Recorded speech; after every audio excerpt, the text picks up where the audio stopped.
Não é à toa que o Sol ele é adorado, ele é cultuado desde os princípios da humanidade. Civilizações como a egípcia tinham o Sol como um objeto divino, um elemento divino, projetando aí uma ideia da divindade. E a verdade é que o Sol, que é uma estrela, ela é uma promotora fundamental para a vida. Todos os seres vivos que habitam o planeta Terra, em maior grau ou menor grau, direta ou indiretamente, se beneficiam dos poderes do Sol. Qual é a função da luz solar, ou no caso aqui, de luzes sintetizadas que se atribuem de recursos, qualidades do Sol para as nossas plantas? Hoje a gente vai detalhar um pouquinho mais a influência do fator iluminação em relação ao cultivo das nossas plantas de coleção. Na escola a gente aprendeu que a função da luz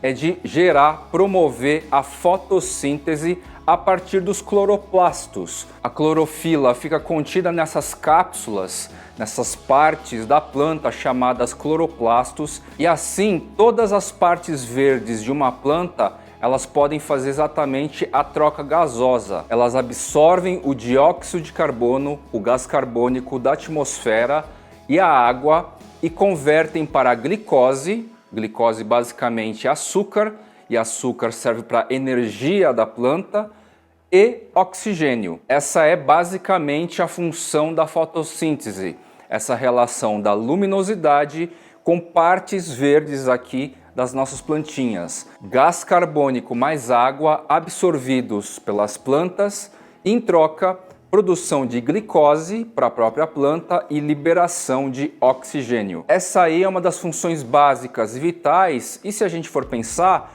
que beneficia o ser humano. Mas será que é só essa a função do fator iluminação para as plantas? Seja a partir da luminosidade natural vindo da nossa estrela, o Sol, ou hoje, graças a criações tecnológicas promovidas pelo homem, a partir de mimetização aqui, luz artificial, a gente tem aí outra qualidade do fator iluminação incidindo aqui sobre as nossas plantas. O espectro de cores, algo que eu trouxe resumidamente aí no último episódio, para falar sobre o desenvolvimento de inflorescências e flores. Agora a gente traz aqui todos os aspectos e as influências de todas as cores em nossas plantas. Quais são elas? Primeiro de tudo, é bom a gente saber que em todas as partes verdes da planta também existem proteínas que são fotorreceptores. Sabe o painel de luz solar? As placas de luz solar? Dá para a gente fazer uma analogia. Contudo, os fotorreceptores são sistemas muito mais minuciosos e detalhados, porque eles vão conseguir distinguir todas as cores que compõem o espectro de luz. Os tons azuis, os tons verdes e os tons vermelhos e amarelados. Cada faixa do espectro de cor distribuída em azuis, verdes, vermelhos, amarelados tem uma função ou funções específicas aqui para nossa plantinha. Quando a luz solar natural ou uma luz artificial que imita a luz solar bate aqui nas partes verdes das folhas, os fotorreceptores vão entender a função de cada cor e vão mandar comandos, vão ativar aspectos diferentes desta super máquina que é a planta. Vou deixar aqui alguns dos principais fotorreceptores, porque são proteínas distintas. O primeiro fotorreceptor que vale um destaque é a fototropina. É a proteína lá que vai ajudar a direcionar a planta, a dar um sentido para a planta em relação à luz. A fototropina é como se fosse olhos. Ela consegue enxergar o direcionamento da luz e se o fototropismo é positivo, ou seja, a parte da planta reage de maneira positiva em relação à mensagem que está sendo recebida da luz, a partir de movimentos mecânicos influenciado por água ocorrendo em suas células, ela vai lá e se posiciona positivamente, ela reage positivamente em relação à luz. Segundo, fotossensor vermelho / far red ou fitocromos.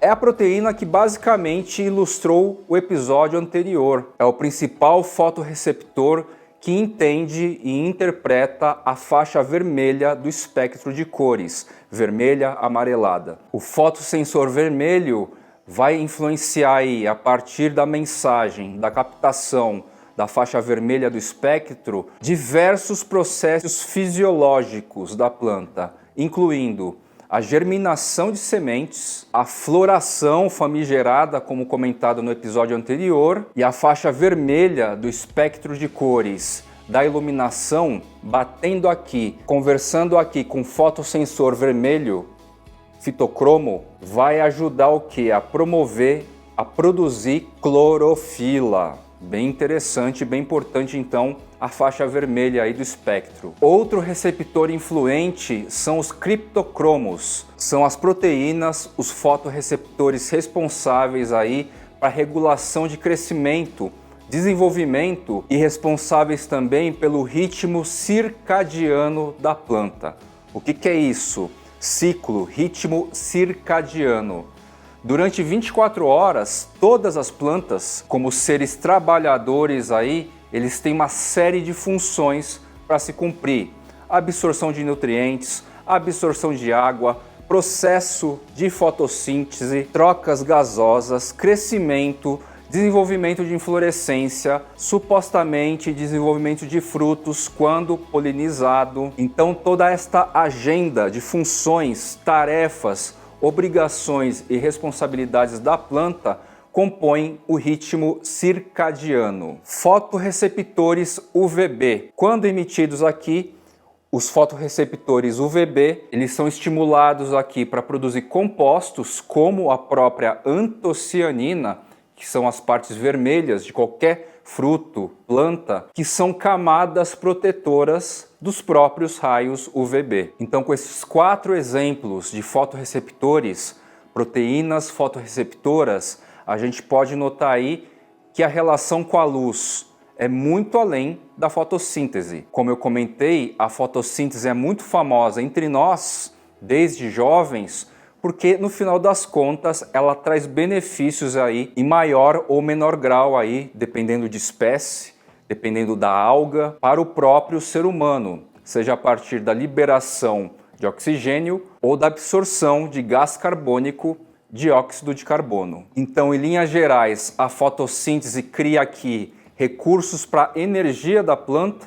Glicose é basicamente um elemento crucial aí para a energia de qualquer ser vivo, da grande parte dos seres vivos. Açúcares são combustíveis aí que a gente gasta bastante diariamente. E a luz também, muito influente, ela tem essa filtragem, essa seleção das cores do espectro a partir de fotorreceptores, que simbolicamente são placas solares aí, cujas funções é eleger cada cor e gerar atividades, movimentos, situações e desenvolvimentos diferentes e fundamentais para as nossas plantinhas. Falado então das proteínas fotorreceptoras que estão espalhadas aqui em todas as partes verdes das plantas. No caso do Anthurium aqui, a gente tem nas folhas, nos pecíolos, nos pedúnculos, em partes do caule. Vou trazer aqui agora os benefícios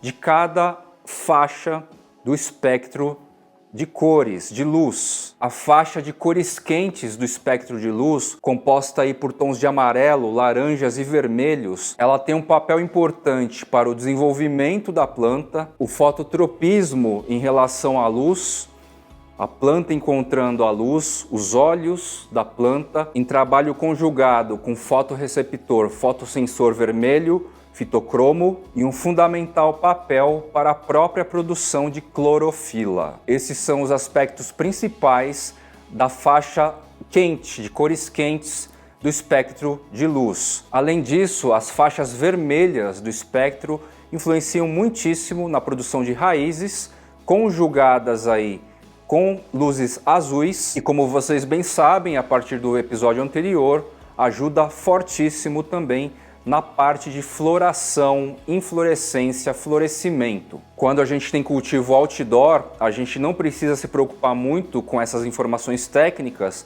mas você que está buscando por uma luz artificial para cultivo indoor, especialmente cultivo indoor, é importante pedir para o fornecedor apresentar aí a gama, o espectro, a curva de luz, para você entender se aquela lâmpada em específico vai trazer aí uma dominância, uma predominância na curvatura, acentuando aí as tonalidades vermelhas, laranjas, amarelas, que trazem aí todos esses efeitos produtivos e benéficos às nossas plantas. As tonalidades azuis, por vezes roxas, do espectro de cor, tá aí para qual função? Algumas funções: a abertura e o fechamento dos estômatos. Falamos muito disso quando o assunto foi e é Monstera Lab, em períodos mais frios. E cientes agora da incidência das tonalidades azuis nas partes verdes das plantas, a gente vai ter aí a abertura dos poros ou fechamento. Fechamento em períodos mais quentes para evitar a dispersão da água, a desidratação da planta, e abertura em dias mais frios. Hoje, por exemplo, 21 graus tá excelente para pegar Monstera Lab e borrifar em tudo aqui. Borrifar com vontade, porque 21 graus é muito bom para as plantas, em termos de temperatura, e os estômatos estão bastante receptivos à absorção. Assim, os componentes de uma ótima nutrição foliar serão absorvidas aqui com vontade pelas plantas, tá? Temperatura ótima, 21 graus, e cientes agora que as luzes azuis naturais ou artificiais aqui estão ajudando aí a este movimento mecânico. Outra função importante da faixa azul, das tonalidades azuis do espectro de cores, é o crescimento vegetativo geral, onde tiver parte verde, folha, pecíolo, pedúnculo, caule. O azul vai estimular o desenvolvimento vegetativo. Os azuis contribuem também para a produção da clorofila e para o desenvolvimento radicular. Fazendo aqui uma associação com o sistema de nutrição, você colecionador que está mais interessado aí com a explosão de crescimento da planta, você vai precisar entregar uma boa luz com todos esses componentes, que não necessariamente tem a ver com intensidade, potência, e pode ficar muito satisfeito aí com o NPK, por exemplo. O NPK, basicamente, e uma boa iluminação, basicamente, trarão aí os recursos essenciais, mínimos e essenciais para o crescimento vegetativo e desenvolvimento de raízes. Em outros episódios vou trazer aí o quanto raiz bem desenvolvida às vezes é mais importante do que a parte agradável para os nossos olhos, ou melhor, a parte que os nossos olhos encontram, conseguem ver. Temos também as tonalidades verdes, que de certa forma assumem papéis aí mistos, semelhantes às tonalidades vermelhas e azuis. As plantas chegam a absorver essas cores, só que os efeitos aí são um pouco mais leves, mais suaves. Não tem tanta influência aí quanto os tons vermelhos e os tons azuis. Luzes ultravioletas. O Sol, por natureza, emite raios UV, por exemplo, raios UVA, UVB. É muito importante para as plantas para dois aspectos. Primeiro, a própria criação de componentes que são flavonoides, as antocianinas, para proteção, para a produção desse protetor solar, que vai justamente tornar a planta mais resistente, criar um escudo para os próprios raios UV. Mas os raios UV para as plantas são muito importantes porque eles ajudam a produzir as fitoalexinas, que são compostos naturais desenvolvidos na própria planta para combate a patógenos, tá? Então, os raios UV, que na cultura humana é tido aí como prejudicial, essencialmente prejudicial, acaba sendo benéfico para que as plantas produzam compostos contra doenças. Luz infravermelha contribui aí, em algum nível, com o desenvolvimento dos pecíolos. Os alongamentos dos pecíolos têm uma função reguladora de crescimento das plantas e, em menor grau, contribui também para a fotossíntese. Agora, meus queridos colecionadores, vou trazer aqui para vocês algumas referências. A gente vai dar um pequeno rolê só para a gente ver de maneira prática aí a eficiência, o efeito positivo, o efeito contributivo do fator iluminação, cientes que fotossíntese é só metade da função, metade do aproveitamento. A gente tem então agora, a partir das proteínas fotorreceptoras, essa fortíssima e definitiva influência para o crescimento geral desses organismos, dessas máquinas, a partir da captação do espectro de cores. Bora lá! O ambiente ideal aqui para a gente ver exemplos acaba sendo indoor, pela lógica, né? Todos esses aspectos, estudos, descobertas têm a base do próprio Sol e a partir daí, industriários, o homem, ele tem criado recursos aí bastante eficientes e que simulam o próprio Sol, dando condições aqui bem interessantes para o cultivo indoor, né? O povo da cannabis sativa já está aí há alguns anos à nossa frente e a gente vem adaptado aqui para o universo de coleção. No meu caso, referencial principal atual, Anthuriums. Vamos dar uma espiada então aqui no rack. O primeiro ponto que é importante eu dizer é que a gente sabe que a partir de agora o hemisfério sul do planeta vai se afastar um pouco mais do Sol e, consequentemente, quanto mais a luz estiver afastada, a intensidade se perde, né? Então, quando a gente entra aí nos períodos de outono e inverno, não só a temperatura abaixa e, por consequência, o metabolismo das plantas ficam mais lentos, mas também as qualidades luminosas descritas aí em detalhes nesse episódio ficam mais fraquinhas também. São esses dois aspectos importantes para a gente entender de uma maneira um pouco mais científica que justificam as plantas ficarem mais feias, talvez no inverno, demorarem mais tempo para crescer, porque o sol enfraquece. No contexto indoor, as intensidades aqui oferecidas, as intensidades e as qualidades, eles vão mantendo uma média o ano todo, né?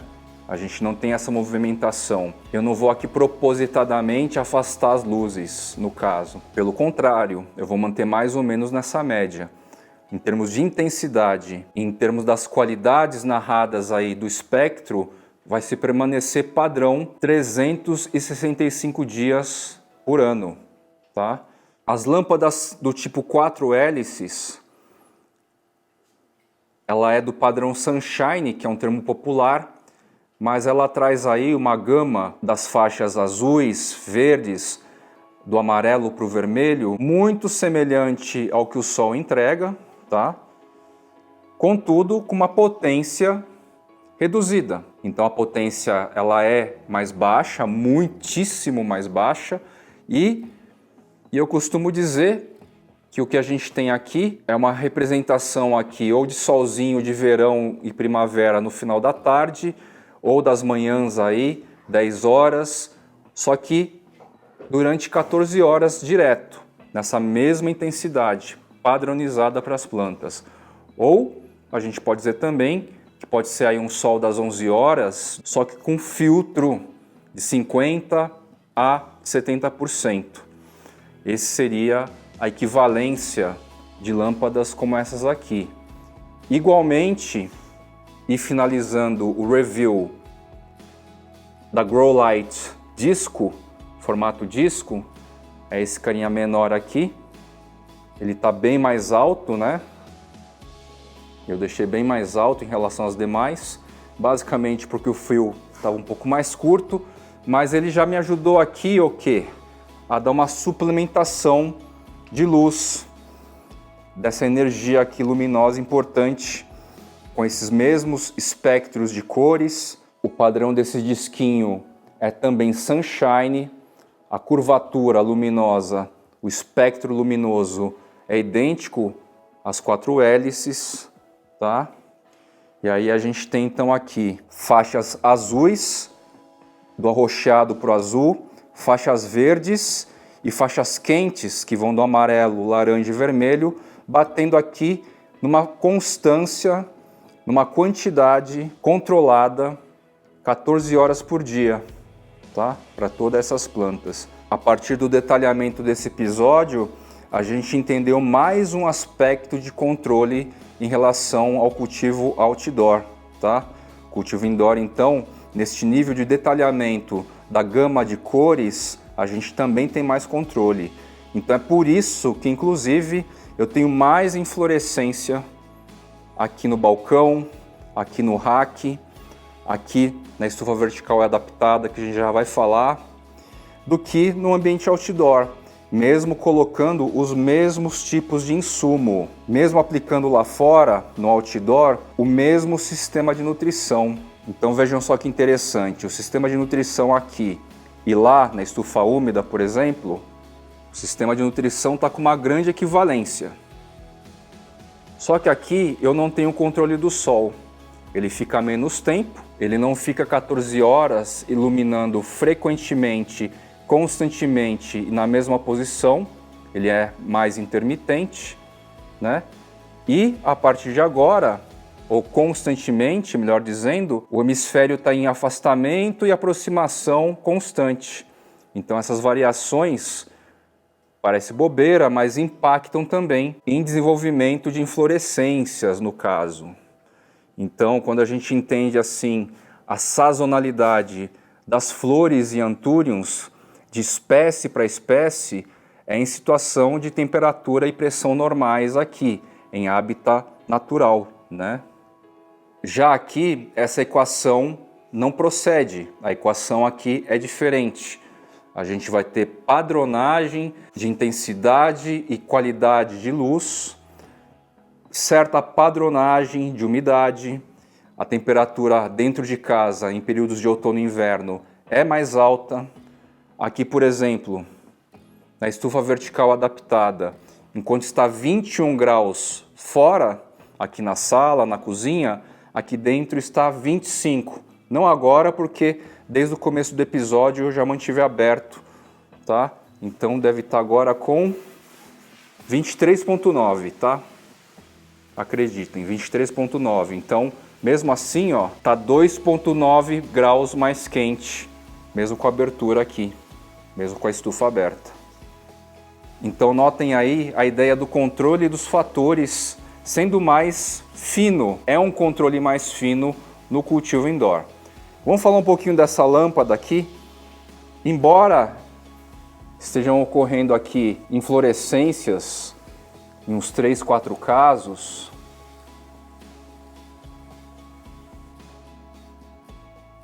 é notável que numa estrutura exatamente como essa, da estufa vertical adaptada, primeiro, porque eu tenho um controle de umidade muito maior aqui, e segundo, devido à qualidade dessa lâmpada, que é do tipo Sunshine também, mas com uma calibragem ligeiramente diferente em relação às 4 hélices e a disco, é notável que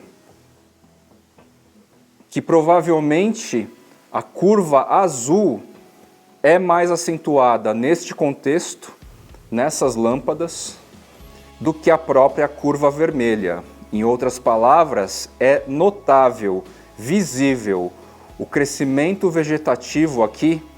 Como eu expliquei, a luz azul tem um forte poder, uma forte influência para crescimento de estrutura verde geral, pecíolo, caule, lâminas foliares, pedúnculos.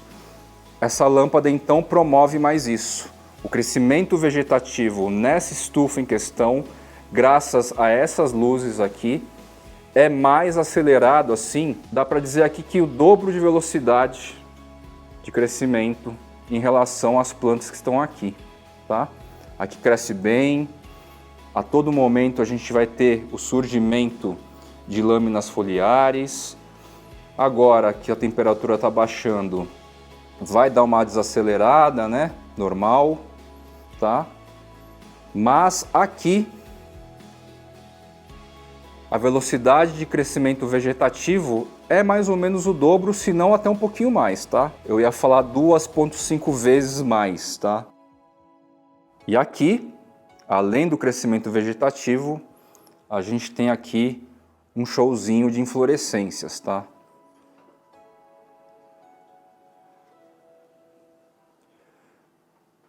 Inflorescência, floração, tem fortíssima influência da faixa de cores quentes, né?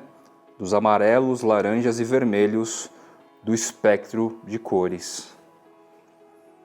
Então é isso, meus queridos colecionadores. A gente entende um pouco mais agora do que o Sol, ou recursos desses aqui, enviam para as plantas, né? Emitem para as plantas, que é o RGB aí, que é a gama de cores. E agora a gente entende um pouquinho mais sobre os fotorreceptores, que são proteínas diferenciadas.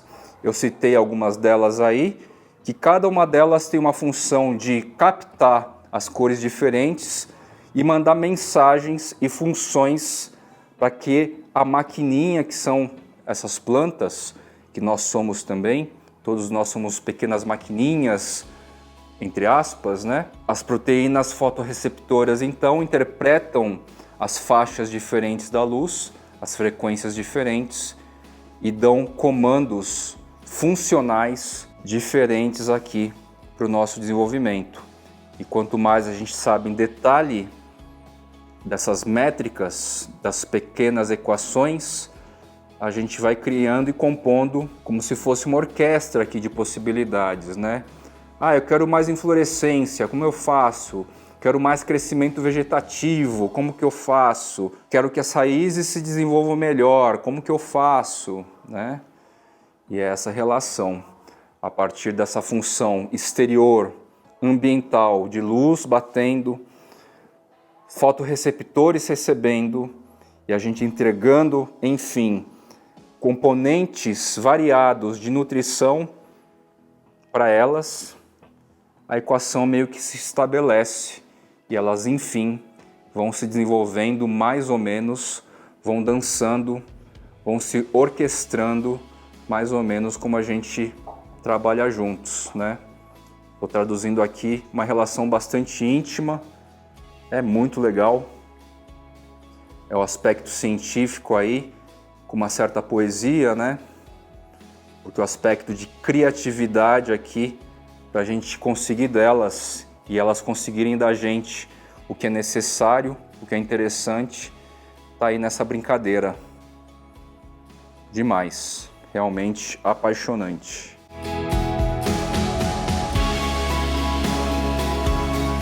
Como o clima está muito favorável, 21 graus, estômatos abertões, Monstera Lab na galera. Valeu, meus queridos colecionadores.